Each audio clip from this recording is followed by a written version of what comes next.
button pressed. I'm here. All right, we're live, ladies and gentlemen, here on this AFC South show, Week 18 preview number 241. My name is Curtis. With me, as always, my resident co-hosts up at the top right, Trevor filling in for Isaiah. He's 1/3 of Third and Teal. You can check him out with Isaiah and Eric talking all things Duval. Trevor, how we doing tonight? I'm doing good, man. We locked in. We finna take this division in the morning. It's gonna be a good fucking day. Yeah.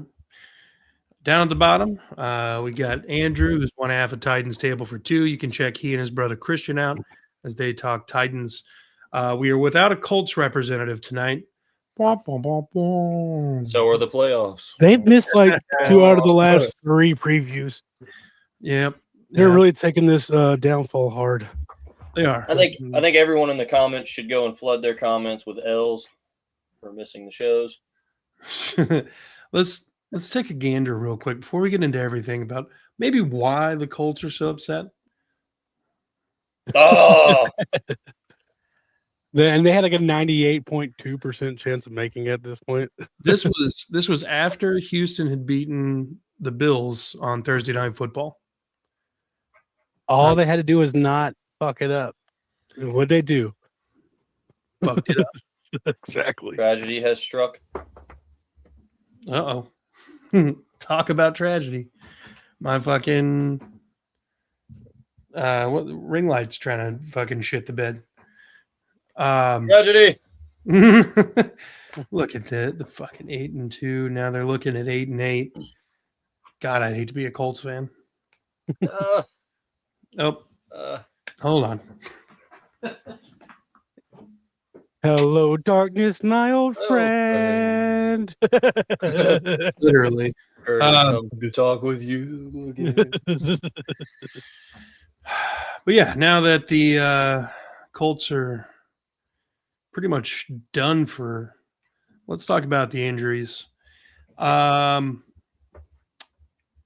no Kamari Lassiter for sure for the Texans. Then we got a guy who's coming off of IR that couldn't quite make it back this week, Darrell Taylor. And Jamal Hill is not active this week. Trent Brown is questionable. D'Amico Ryans has already said that they will be playing the starters. This is going to be a full-blown attack on the Colts. It's not going to be – we don't think anything's official yet until the final whistle blows of both the Texans and the Jaguars games. Even though there's like a 99.9% shot that the Titans barely score 13 points. We gotta go over this again. Yes. 26 points in the last 5 weeks. Against defenses, no offense, better than theirs. Defense is really good, but some defenses that are better than theirs. Yeah, but we just hate you more. That mean we hate y'all too. So, and that's okay. But hey, all I'm gonna say is our punter was getting some smoke last time. Yeah, that was awesome. All right? I'm telling you. That was awesome. I loved it. It was a heated game for sure. CJ Hunter says he's just mad because our offense on an upset more than his right now. I hope you didn't put a lot of money on that, brother. Yeah, I mean, it'd be nice, but I even as a Texan, who cares? Yeah, we win the division. That much of a difference. Like it really doesn't make that much. We might get one. We'll get the one home game for sure, but we don't know what the hell else is going to happen. Yeah, y'all gonna come to Duval for a game. That's what's gonna happen. Yeah, I mean, I think there are a lot more. Would you rather play in Duval or would you rather play in fucking Arrowhead Stadium? Yeah, I can see it. Right. I don't know though, dude. I do got to give our fans credit this year specifically. They have been loud, like really loud. Well, the team's been real good. Mm-hmm. Yeah, winning will do for you. Winning will change the culture. Yeah. Winning changes it all. So, I mean, I expect tomorrow it's really going to be loud. Because I said this on Third and Teal last night, like, you know, people talking about crowd attendance and difficulty playing in places and stuff like that. We still had packed stands in the rain against the Colts, and they were already blown out. It was over, and everybody stayed. That's how you know a fan base is bought in. To be fair, Jacksonville probably needed a good bath. You're probably right. You'll get no disagreements from me on that. All right. Hell yeah. Thanks for the like. Appreciate it.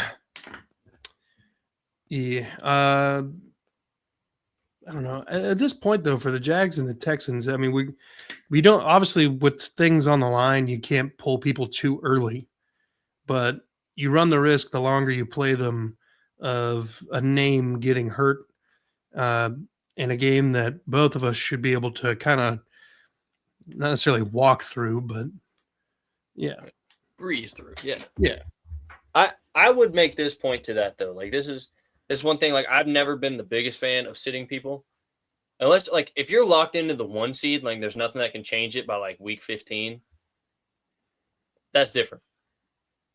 You might start considering sitting some people a couple quarters in the back half, but they sign on for 17 games. Yeah. And if something is still on the line in that 17th game, get your ass out there. That's what we pay you for.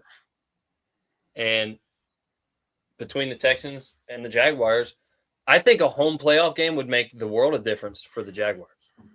Personally, we played really well at home this year for the most part. Like the only game we've lost at home is to Seattle. Probably, up there with the hottest team in the league with y'all. Exactly. I mean, we lost it to a respectable opponent, and we were in the game until the end too. Like the end's when we got tired. We spent too much time on defense. But I mean, to a respectable loss to a really good team is the only team we've lost to at home. We've got nothing but better and like more dominant since then. I think a home playoff game makes all of the difference. We got some folks in the chat here. Damn, Curtis, wish we had Graves Abel. This guy looks good. Yeah. I mean, instead we invested in he was drafted ahead of our first round draft pick. So I mean, there's nothing we could have done except for trade up a little bit. And Caserio has admitted on several occasions that he was trying to trade up and just wasn't materializing for him. Jag Sunville says Jags will be winning the AFC South for at least the next 5 years. That's crazy. Yeah. They've won it twice overall, and they weren't even back to back. So I'm going to say the Jags are on the upswing for sure, but but to say like they'll be in contention. Houston's a really good team. I think the only team that's not looking in the right direction right now is the Colts. No, it's because the Colts have been just stagnant for. Well, and they just traded 2 first-round picks away from Sauce Gardner. Don't know who their quarterback's going to be, or if Daniel Jones is going to be. Just like Titans have been bad, sure, but like we feel better about this year. As long as we make a good head coaching hire, we're looking in the right direction. We have the quarterback that we feel good about. We're looking the right way. And Jags obviously looking the right way. Texans looking the right way. They can figure their offense out. Their defense is amazing. Yeah, like you don't know what's going on in Indy. I can agree with. Indy, I think Indy is in a bad spot future-wise for sure. I mean, like you've got a team where you know first rounders and you have no idea who your quarterback's going to be next year. But I think the Titans, honestly, I think the only thing that is figured out on the Titans is you got a couple corners that have promise. You've got Simmons and you've got Cam Ward. What corners? Oh, well, now you traded them away. Yeah. Oh shit. I mean, Marcus Harris looks fine. I think he's gonna be a really good nickel. I mean, you got Simmons and you've got Cam Ward. Everyone Sweat. else is interchangeable at this point. I mean, like I feel like the Titans are in a similar position. Like you've got one of the biggest pieces. I do feel like you got the quarterback. Like you've seen that guy do some crazy shit. Like that kid has got a lot of promise. So I'm not gonna say like, oh, you're still question marking the quarterback. I think you got him, but you need a complete overhaul the same way we had to do this past offseason. Like, that's what it is. It's all that this coaching is going to be a big deal about changing the culture and stuff like that. I think, damn cat. But yeah, I mean, Peter Skoronski, all pro caliber guard. We need Cushenberry's fine. I feel good about Latham. He had some up and downs, but overall he's been fine. Simmons, Sweat. Cedric Gray has been a great middle linebacker. Kevin Winston, the guy. Our rookie class has been really good. Um, Tim, DK, Alec, and Gunner, like 3 weapons. We need more. what Obviously. what are your injuries looking like this week, Andrew? Oh, it's pretty. I mean, last game of the season for a team not doing that great. Jalen Armour Davis is out. Ollie Gay is coming back from IR, rotational pass rush, whatever. Gunner Helm is out. Amani Hooker is doubtful for the best player in an already depleted secondary. Most underrated safety in the league. I mean, that still holds true. I don't think so. Keep going though. Who's the most underrated safety in the league? Marty Mapu. Van Jefferson is out. Arden Key is out. Femi, he was working his way back from IR, but he didn't make it back. I was really hoping he could get some more reps in for developmental edge. I think he has all the tools, but we'll see what he does with another offseason. And Bryce Oliver, activated off IR. He's been hurt all year. I don't know what was wrong with his knee, but he's been practicing on and off all year, hasn't played a game, and he's got activated, so he'll be back. Hell yeah. But for the Colts, pretty mid. Yeah. For the Colts, no Sauce, no Will Mallory, no AR, no Daniel Scott. I don't even know who Daniel Scott is. Michael Scott's son. That's literally my own. They got Riley Leonard out there starting because Phillip Rivers and the Colts could not get over the hump and stay in playoff contention. Riley Leonard, if you're not aware, is a rookie from Notre Dame and playing in an unenviable spot where you got to play the Texans defense. Now, he does have, top 2 running back, top 3 running back, and a pretty solid offensive line with a lot of those guys coming back this week. But I think he's in for a world of hurt. Trevor, what injuries do the Jags have? Okay, so our injury report right now actually looks really good for specifically coming into playoff time. The only person that I would like to have back that's not going to be there is Patrick McCarry is still out.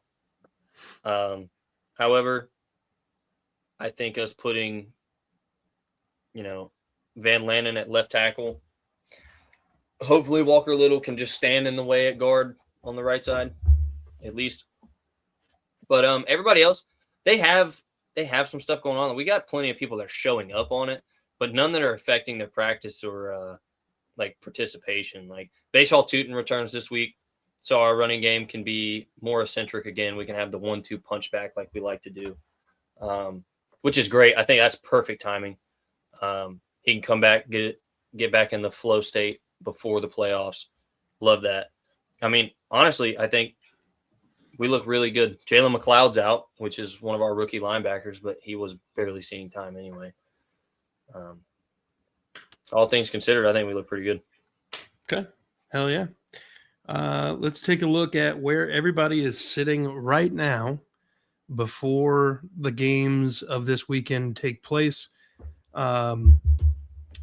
Trevor, as somebody who is locked into the playoff spot or locked into the playoffs, what teams on this graphic actually worry you at all? The Bills. Honestly, I think the Texans. This is where I'm going to go with the Texans. All right, now I've said this before. It'd be between the Bills or the Texans. Okay, because we put belt to ass on the Chargers. We belted the Broncos at home. The Patriots haven't played anyone. I will stand by that. They are probably the softest fucking 13-3 I've ever seen. Doesn't mean they're not a good team, but I'm not scared of them. I think the Texans obviously have a good defense, but we put up 30-something points on that defense already. So we know we can score against that defense. 29. Oh, yeah, we did hold 29 that last time. Okay. Well, either way, I'm still not worried about it. We're pushing 30 on them. You know what I mean? Like, we can score on the defense. We know that. And honestly, I'm not taking away anything they did in that last game. They kept their heads in that game, and they did what they needed to do to finish.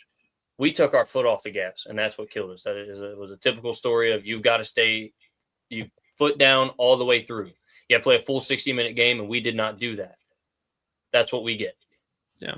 So no, I'm not overly worried about the Texans. Like, we were in full control of that game until we gave it away, essentially. Like, and the Bills. I mean, the Bills have playoff experience. Honestly, I think this is the best year that Josh Allen has a chance to make a run. And I think he knows that. Yeah. Also, one of the weaker teams he's had, though, in my opinion. No, I think that's pretty spot on. You know, it's hard to say. It really is. It's hard to say. But those are the only two that really worry me. I mean, I know we can beat the Broncos. We've seen that. We figured out how to create space against a really good defense, and their offense isn't shit. Yep. The Steelers, they're one game from not even being in this shit. So right. And then everybody else we've already beaten or don't have any serious leg to stand on as far as we are a dominant team. I don't think there's really anybody who's in particularly dominant. Like in years past, like when Brady was on the Patriots, or we had the Peyton Manning era, or whatever. There were just dominant teams that could beat you on both sides of the ball every single week. The Broncos have a great defense, but a mid-ass offense. As you mentioned, the Patriots, to me, not just to me, but I mean, just look at their schedule, the easiest schedule possible. The Jaguars, at this point, our games could go either way. Yep. The Steelers, they're old as fuck. I even if we have to go to the Steelers, I'm not worried about that. I'd be much more worried about going to Baltimore with a healthy Lamar Jackson. But even when he's been healthy this season, he hasn't looked great. And yeah, don't worry about the Chargers. And obviously Bills being the most playoff experienced team here, that does give them a little bit more of a fucking factor here. But we've kind of put belt to ass every time we've played the Bills. Josh Allen has not been the Josh Allen that everybody in the NFL is accustomed to when he plays the Texans defense. And if everything shakes out the way it shakes out, he'd have to come to Houston just to play us. So that's a win-win scenario for me. With that being said, let's get into the actual ways to win here. Let me get this pulled off. Well, that one's pretty easy. Houston just has to show up. Look, I mean, you could make that argument for both games here, but look, the Colts are not playing for draft positioning. They're not playing for job security or anything. I mean, they're gonna lose some players like everybody does, but a lot of these guys are already kind of locked in for a little bit. I can't imagine that the Colts have enough to beat the Texans. Jonathan Taylor would have to basically carry this, and the play action would have to be maximized so incredibly that the Texans just kind of forget how to play defense. I don't imagine that happens. I think Riley Leonard has a rough full game as a starter. I know he had some decent moments in his mild fill-in against the Jags when Daniel Jones got hurt, but nothing that really amounted to anything. The only thing that could happen is because we have minimal tape on what he can do, maybe he gets a few plays that we weren't expecting. But I would expect shell coverage and the normal four going after the quarterback every time. You get hit by Daniil Hunter and Will Anderson Jr. a couple times as a rookie, you might start thinking a little faster and make it like, maybe football is too fast. Fuck this. He's huge. Fuck this. Fuck that guy is massive. Who let this monster in here? Somebody needs to make that man pee in a cup right now. Right. Drug test it. I will hold the cup. Something's wrong with this motherfucker. But I have the Texans winning this game 27-17. I don't imagine that the Texans offense just magically gets it all put together in this game. And, with all the injuries that the Colts have, they're still not the worst defense in the NFL. I mean, they're, like at least top half in most major categories. So CJ needs to come out, play clean, and just kind of put a lead up and never let it disappear, and play clean, no turnovers. I really don't want to see Woody Marks in this game. I'd like to see Jordan and Nick Chubb get the lion's share of the carries, and if possible, rest starters. I'm not going to be upset if Davis Mills ends up trotting out there. In a perfect world, he's playing after halftime. But in the world, he's playing at the start of the game because he's probably the most efficient yeah, passer we have. But fair enough. But yeah. So I don't know. There would have to be maybe an earthquake or something for the Colts to win this game, but I'm just not feeling it. What do you guys think? I think that the Colts found the blitz really well against us last weekend. This is not me being a homer. This is being honest to God. I feel like right now, especially, we are the better offense between the Jags and the Texans. Like, we've definitely got more things figured out. We're putting up way more points. We're way more consistent. We still had ways to win. We had some miscues, which I didn't like, but I mean, that stuff happens, and we won anyway. But they found the blitz really well and really effectively. So if they come into Houston and they blitz that well and that effectively, CJ will have a tough time. That is CJ's weakness, is pressure in his face. He is not good with it. I mean, that has been his entire career. And the Texans, unfortunately, have not done anything to help him with that. Well, the offensive line has been getting better. Even last week with both the tackles, starting tackles out, we didn't let up any sacks. Good. Hell yeah. Well, that's what you'd like to see. You want to see that. I mean, and that's kind of where our line got too. We got banged up on the line and then somehow got better, which love that. Hey, I'm all for it. Yeah, all for it. But if the Colts come in and they blitz like they did against us, they've got a shot at keeping that offense under 20. In my opinion, realistically, they really do. But I think they still win it 17-10 because the Colts just don't have the offense now. They can't do it. Yeah. Yeah, it's going to be Jonathan Taylor versus the world. Mm-hmm. No, it won't, because Shane Steichen is not that smart. It'll still be Riley Leonard versus the world. Yeah, fair enough. Andrew, what are you thinking? I said it on y'all's show, but I think 10.5 is a crazy spread for a team that can't score points. I think your defense is good enough where you're going to win the game, no problem. But I think it'll be ugly, and it'll be not by 10.5. I got it going 9-13, Texans. Wow. 13-9? Yeah, Texans. Yeah, that is ugly. But that's how the Texans win. They win ugly. I agree. They do win ugly. And honestly, I think it's so funny that you said that. Because I think I said at the beginning of the year, too, like the Texans, and I've been saying it since last year, the Texans remind me a lot of where the Jaguars have been for the past 2 years. Like, we looked hot. We fell on our face. Then we got hot again for a little bit. But, it was just, we were winning ugly. We weren't winning nice. It was not efficient. It just didn't appear sustainable. And then another fall off came because I think Doug just completely checked out, which I don't think you'll have that problem with D'Amico, obviously. It'll still be Anthony Richardson versus a rubber band. But that being said, I don't know. I think the Texans will take care of business and they'll get in the end zone just because the Colts are going to be so aggressive with the blitz. It will leave opportunities that if he gets even a split second, one of their rookies will go get the ball. Yeah. Well, you got a score prediction? Yeah, 17-10. 17. Oh yeah, sorry. No, you're good. All right. Let's pivot to the other game. We got ways to win. Titans at Jacksonville. Andrew, I'll let you have the floor here first. Let's hear about it. I don't think Jacksonville will have a hard time putting up points. As long as Trevor plays the way he's been playing, honestly. So, he didn't have his best passing game last week, but overall he's been looking a lot better in the second half of the season, passing the ball, not making as many mistakes. There hasn't been many of those throws because he usually played pretty well all over it.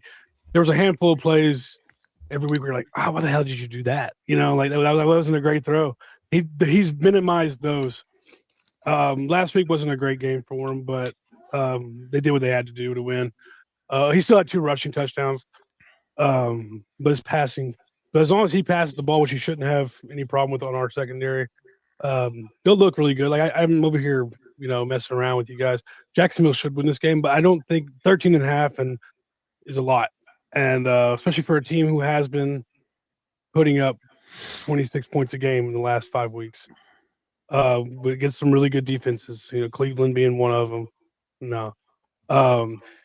Saints is a really good defense. We got 26 on them. So I think the Jacksonville is going to win. I'm not going to put them in my prediction because I'm going to just hold true to what I said on Titans table for 2.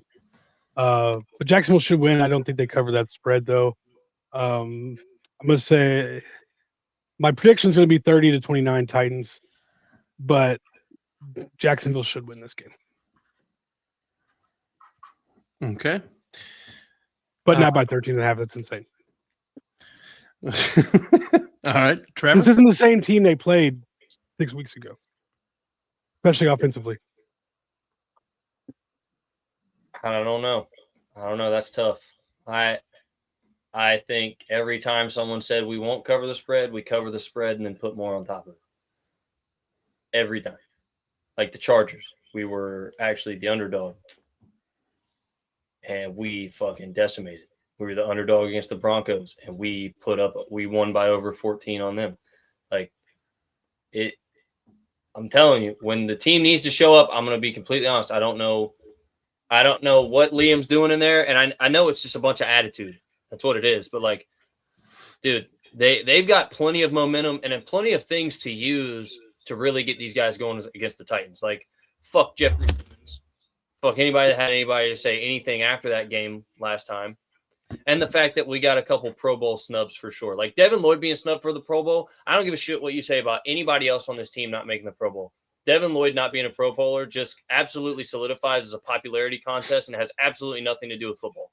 Because that guy was, in my opinion, the best linebacker in football this year when he was on the field. Like, no ifs, ands, or buts.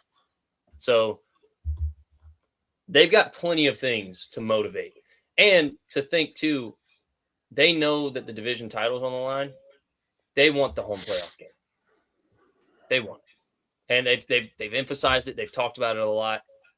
And with your eyes being set on that goal, it's a little bit different. Like, because even from the Texas perspective, like, they need us to lose to do that. Like, they obviously have to go take care of business this week, but they also need us to lose. Our guys know all we got to do is go take care of business. That's all we got to do. We don't need anything else. We just got to show up tomorrow and put belt to ass on a team that we should absolutely put belt to ass on. And that's one thing we've done really well at this year is the teams that we should blow out, other than 2. There were 2 teams that we should have blown out that were way closer and should have been. But other than 2, we've done really well putting points against people that we should have. And I think that last game that we played against the Titans was just the exemplified version of that. Like, fourth quarter, Trevor and them didn't even have to touch the field. So I think the Jaguars will take it 35. I'll be nice and say 21. I think because Cam and them have been scoring points, but we average over 30 over the last month and a half. So, and that defense ain't stopping us, I don't think. I mean, the only thing we should be able to maybe control the run, but if Trevor has a bad game, it's all on Trevor. Mm-hmm. Because that secondary just beat to hell. Yeah. I've got the Jags winning 40-13. Somebody asked, do you think the Jags are going to jag and lose to the Titans? And no, I think this is a different Jags team. I think they walk and talk differently than any of the other Jags teams that I've seen. I don't think that they're going to fucking pull a, what was it, 2023? Yeah, that's not going to happen. No. There's 2 historical things that play in our favor. Do they actually mean anything? No, because that stuff always doesn't mean anything to me. Even like the whole Indianapolis can't win in Jacksonville thing. It might be a lot of going on, but like each year's different to me. But the Titans have never gone over in the division since AFC South has been a thing. They've never not won at least one game, even in their worst seasons. 2-14 one year, we still won one division game. And historically, over the last, I'd say, 5 years, 6 years. The Titans and the Jags have done a really good job of spoiling the other team's season. It's gone both ways. That's just that. Does it actually mean anything? No. But it is historically true. I think historically you're absolutely right. But I think Curtis is absolutely right. And take the fact that I'm a Jags fan out of it. Even just look at football and the stats and what they've been doing. This is not the same team. It's not even close. No. I said every year is different. That's just, like I said, historically things that actually don't really matter. Well, like this right here, this is the biggest thing. Like I'm seeing the Jags posted, like, what's your favorite game day tradition? And everybody's already posted their favorite one is the how does that feel? When Coach Liam comes in and fucking Nerf spikes the clipboard in the fucking locker room and everybody goes absolutely ape shit. Like, yeah.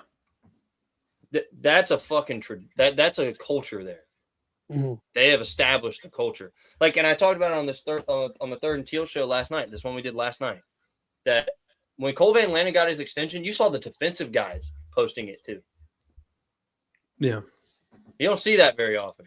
You really don't. You'll see like some guys that are in that position room with them post it here and there. You'll be like, yeah, congratulations, well deserved. You might see one player. We got cornerbacks posting about a guard and a tackle at this point getting paid. Yeah. Like this team is locked in, one for all for one. They've made that very clear. And I think that's what makes it different. They're going to come out tomorrow. And I don't think even if the offense comes out and fucking falls flat on their face, the defense will keep them in it and vice versa. That's what we've done all year. Yeah. I think that's what the Texans have done a really good job at. The offense in Houston has been shit for the most part. But that defense just drags their ass to the finish line. Yep. Fucking all the time. And I've said it multiple times. I've asked everybody, like, how good does the Texans defense have to be for the 2025 season to be, taken to a place where we've never been before? And that to be damn near the greatest of all time. I said that they would have to be 85 Bears, 2000s Ravens kind of defense. And I think people took it a little too literally because they thought I meant like exact statistical replication. Yeah. No, but like impact. Obviously because the NFL doesn't kind of play the same anymore, you can't really do those things. But you got to be that like the 2025 equivalent of those kind of teams. I hate the fact that 2000s Ravens, because they won the Super Bowl, and if we had beaten them in the playoffs, we would have won it because our defense was better than theirs that year in every category by a little bit. But that's the year we brought in Keith Bullock to already go with Javon Curse and Lane Bishop and Samari Roll. But that defense always gets forgotten because we didn't win it all, and they did. Yep. I remember that game vaguely, but I remember it. Tragic. I think that was when I decided I'm not a Titans fan. Those defense, damn, that's so crazy. 10 and 12 points respectively, and 238 and 248 yards respectively. That's insane. Those are crazy defenses. Yeah. I think the Houston Texans defense is allowing the fewest yards per game since like 2009 with like the 2009, 2010 Jets. Revis Island, baby. Yeah. And fuck, nobody's throwing at Stingley, so it's basically just the same thing. Well, and it's crazy to think too, like the Texans do have to have the Bears or the Ravens defense. Like really they do. Like an impact, an effect on the game. Because like if you're not in the game. Yeah. I mean, we saw what happened when the Rams took advantage of your defense a couple times. You lost it. It was a tight game, but as soon as the defense gave up one drive, that's all it took, one time. Yeah. And that's what I think is scary about, like, yeah, defense does win championships, but that does not mean they win championships for inept offenses. Yeah. Well, I mean, the 2000 Ravens. Yeah, I was about to say, their offense was pretty bad. Yeah. We'll be here looking at this damn roster. You can't just fucking ball hawk and take someone's face off like Ray Lewis does. You know what I mean? Like, yeah, Ray Lewis is removing motherfuckers from games. You know what I'm saying? Like, yeah. So as that's happening, it gets a lot easier to take an offense out of a game and make sure that nothing happens. Yeah. Now everybody's got to be so cautious, so careful.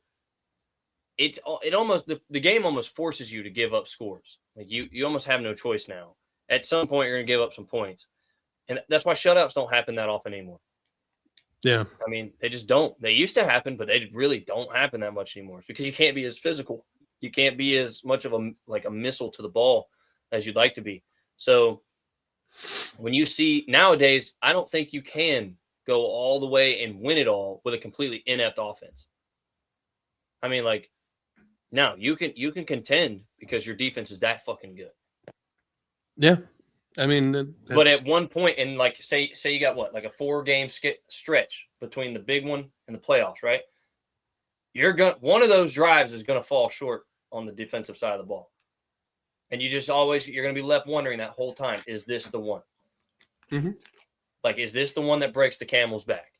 Because really, it's a lot to carry. Yeah. So. But that's why you're absolutely right. Their impact is that instrumental. That's how important that Texas defense is to that team. Like, yeah, if an MVP award could go to like a unit, it should go to that unit. 100%. Yeah. The one of the weirder stats, it's not necessarily weird if you've watched any of the Texans play. So we're number 1 or number 2, top 3 in a lot of different categories. But we're like number 25 in red zone touchdowns. Mm-hmm. So it's funny that we've actually had, so like in the second Jags game, you had the short field touchdown to Parker Washington, and then the special teams touchdown with Parker Washington. Mm-hmm. The Seahawks had 2 short field touchdowns. And then for the rest of the game, for the most part, it's not like, I don't remember in the second Jags game, maybe I'm wrong, but I don't remember there being a lot of driving the length of the field touchdowns. We drove the length of the field twice, punched in once, kicked a field goal in the second. And that's the thing. Like, that's why I say that game for us is very frustrating. And I think that was our pivotal moment for the season because we knew we could do it. I mean, if you can drive the field on a defense, you can score on them. Yeah. I mean, that's just the way football works. So right. The fact that we didn't miscues and stupid ass untimely mistakes, and that's what we did. And the Texans kept their head in it the whole time. They absolutely deserve all the credit for that. Like, I'm not sitting here saying, oh, they only won because we let them. No, they won because they kept their head in the game and stayed focused even to the end, even being down multiple fucking scores. That's how they won. However, if you're looking at it from a self-reflection standpoint, you're looking at this, you're like, how the fuck did we get here? We got here by beating our fucking selves. Like, we threw that shit away. We're up 2 scores within the first 5 minutes of the fucking game. Yeah. We threw it away. I mean, so it's very difficult to swallow that, especially knowing like that's the best defense in the league and you can drive the length of the field on them. Yeah. You can do that. You've got a good shot. Yeah. Yeah. Well, look, I think this is a good spot to go ahead and wrap her up. Gentlemen, do we have any closing comments? Wait. What do we wait? You want playoff machine? You want my final week's prediction as going into? Fucking hit me. All right. Let's do it. I have Denver getting the 1 seed because, like I said, San Diego's going to give it to them. Mm-hmm. New England 2 seed, 3rd seed Jacksonville, 4th seed Baltimore. Going to New England is the Chargers. Going to Jacksonville is Buffalo, and Texans going to Baltimore. NFC, I have the Seattle winning. They are winning right now, so it looks good. 2nd seed Chicago, 3rd seed Philadelphia, 4th seed Tampa Bay. Green Bay going to Chicago. That's an awesome playoff game right there. San Francisco going to Philadelphia, and the Rams going to Tampa Bay. Now, the biggest, I was looking like playing with the games. This is what my actual prediction is because I do think Jacksonville's going to win. That game has the most play and what can happen in the AFC though, because it's the Titans were to win that game. Everything flips around. Buffalo goes to the 5 seed, goes to Baltimore. Houston comes to the 3 seed, and Jacksonville goes to the 6 seed and goes to Houston to play opening week. Now that's my dream, not even for the Titans to win, but just to see y'all play in the first round. Yeah. Son of a bitch. Of course you would. Yeah. Play in the first round. Come on. We We got to wanna be a save conference that for championship later game. Come on, man. possible. Yeah. And if we make it to the conference championship game, at least the Texans can say they finally made it. Bingo. Yeah. Because they've I never don't even care. made it. I don't give a fuck if they make it there. Shut up. Hope they never make it there. Fart in That's your right. cereal. Fuck them. Let's. You know, It's like actually, they'll never Andrew, have the Oilers history too. So Well, we don't want to be a bunch of losers anyway. you damn sure want them jerseys though. We just want the color. We don't care. I say the jerseys are fire. I mean, you can't. On behalf of all Texans fans, you can keep the jerseys. Oh my God, the I want- 49ers turned it over in the red zone. They're about to you're score. You're behind. Looks like McCaffrey. No, I just clicked back over because I was doing the playoff machine. I'm looking at the replay. Fucking nerd. Seattle can really make some noise. As long as Darnold plays game manager football, like they're going to be good. Yeah. If the mental pressure doesn't get to him. If they win, Sam Darnold will be the second quarterback ever to win 14 games on his first year with the team. You name the other quarterback? Sam Darnold. Sam Darnold last year. That's crazy. I still can't believe they let him fucking walk, dude. For J.J. McCarthy. Just to see how much of a fucking. Not potato only that that, Aaron Rodgers wanted to go there. Yeah, Can dude. you They were like, no, we're going to run with 9. Dude, if A-Rod went to fucking Minnesota, dude, oh, brother. Because like, he still got the arm. I don't care. yeah, he might not be the guy he was, but he's better than 9. Now, let's imagine the alternative universe where that happens. And he follows Brett Favre's maybe career. Sam Darnold stays in Minnesota and kind of mentors 9. Maybe Then maybe 9 becomes better. maybe Aaron Rodgers goes to Pittsburgh anyway, and then they realize, hey, because maybe Aaron Rodgers still gets hurt the same way he did this year. J.J. McCarthy comes out, plays like shit. They trade him to Indianapolis. Oh, yes, we reset them another 20 years. Yeah. Yes. They're never going to be good. Yes. Oh, my God. That'd be hilarious. So how long do you guys think until Phillip Rivers comes back to be the full-time starter? 5 more years. Whenever his insurance starts to run out again. Or the Colts? Yeah. His insurance will start to run out, and he's going to hit 55. And he's going to have to come back because he's going to have another 10 kids by then. Yeah, and he's just going to have to get that one last fuck you on Tom Brady. Like, dude, I played longer than you. Yeah. I'm the oldest quarterback ever. Fuck you, Brady. Well, all right, gentlemen, always a pleasure to have you on and talk to you about AFC South football. If you're new here, make sure you hit the like, subscribe button. Go to Andrew. Go visit Andrew at Titans Table for 2, where he and Christian talk all things Titans. If you're a Colts fan, which is unlikely, you can go check out Unstabled with Jeff and Justin. If you're a fantasy football guy, Justin's your guy. He's got Kingmaker Sports for you. And then they do another joint venture tag team talk for the wrestling fans out there. Of course, we got Handsome Trev up here in the top right. He's 1/3 of Third and Teal with Eric and Isaiah. If you're a Jacksonville Jaguars fan, which usually is most of the comment section, make sure you go check out Third and Teal. If you're a Texans fan, come check out me, Mike, and Chris on That Real Texas Team podcast. That being I was said, wondering where Devil Dog was, but I thought maybe he came in, saw Trevor, said, fuck you, I'm out. He probably did. He probably did. Yeah. oh God, but y'all be good. I hope everything goes great for you in the new year, and be good people. Fuck the Colts and the Cowboys. Fuck them. Fuck the Colts. Fuck the Titans. Fuck Man, the we're Colts talking- extra hard, though. The Colts aren't